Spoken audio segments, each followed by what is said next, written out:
السلام علیکم ورحمۃ اللہ وبرکاتہ۔ رمضان المبارک کا آخری عشرہ اور پھر اللہ رب العزت کی طرف سے لیلۃ القدر جیسے انعامات، اور اس کے بعد جو ہے اللہ رب العزت کی طرف سے خصوصی انعام، گویا کہ لیلۃ الجائزہ جس کو کہا جاتا ہے، انعام والی رات۔ دوسری حدیث میں آتا ہے، اللہ کے حبیب صلی اللہ علیہ وسلم سے پوچھا گیا، یا رسول اللہ کہ مومنین کو ان کے اعمال کا بدلہ کب دیا جاتا ہے؟ تو اللہ کے حبیب صلی اللہ علیہ وسلم نے ارشاد فرمایا کہ اصول بھی یہی ہے کہ جب مزدور اپنی مزدوری ختم کرے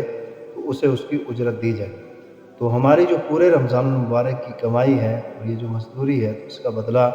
اللہ رب العزت اپنے بندوں کو لیلۃ الجائزہ میں خصوصی طور پر نصیب جو ہے اس کا بدلہ عنایت فرماتے ہیں۔ تو ایک دوسری روایت میں آتا ہے کہ رمضان المبارک میں جتنے لوگوں کی مغفرت ہوتی ہے تو لیلۃ الجائزہ میں اللہ رب العزت پورے مجموعے کے برابر اللہ رب العزت لیلۃ الجائزہ میں بندوں کی مغفرت فرماتے ہیں۔ تو اس رات میں جو اب لیلۃ الجائزہ کون سی ہے جس کو ہم عید الفطر کی یا عید الاضحیٰ کی، ان دونوں جو ایام ہے خوشی کے، ان کی جو راتیں ہیں، چاند رات جس کو ہم کہتے ہیں اپنے عرف عام میں،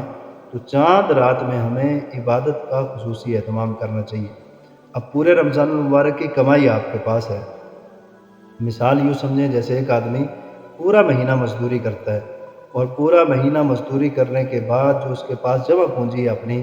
تو وہ جائے اور کسی فضول کام میں ویسے ہی خرچ کر کے آ جائے، اس سے بڑا بیوقوف آدمی کون سا ہوگا؟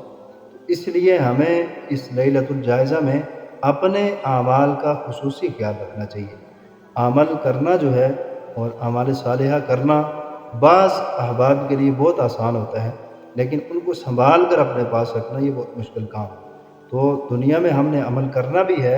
اور اعمال کو اپنے ساتھ اس دنیا سے لے کر بھی جانا ہے۔ سب سے بڑی بات یہ ہے کہ ہم عمل کرتے ہیں لیکن عمل کرنے کے بعد اس کی حفاظت نہیں کر پاتے۔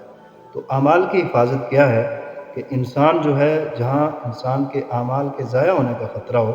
تو ایسی جگہوں سے انسان اپنے آپ کو محفوظ رکھے۔ تو لیلۃ الجائزہ میں ہمارے یہاں عموماً بازاروں میں زیادہ رونق ہوتی ہے، مساجد خالی ہو جاتی ہیں، تو ہمیں اہتمام کرنا چاہیے کہ ہم اپنی مساجد کو آباد رکھیں۔ رمضان المبارک میں بھی جیسے ہم نے آباد رکھا، تو رمضان المبارک کے بعد بھی ہم اپنی مساجد کو خصوصاً جو ہے ہم آباد رکھیں۔ تو لیلۃ الجائزہ جو ہے اس میں صلاۃ التسبیح کا اہتمام ہو، اعمال صالحہ کا اہتمام ہو، اور حدیث مبارکہ میں آتا ہے، سنن ابن ماجہ کی حدیث نمبر 1782 ہے، اللہ کے حبیب صلی اللہ علیہ وسلم نے ارشاد فرمایا کہ من قام، کہ جس شخص نے قیام کیا ان دو راتوں میں، عیدین کی دو راتوں میں قیام کیا، تو محتسبا للہ لم یمت قلبہ، تو اس آدمی کا دل نہیں مرے گا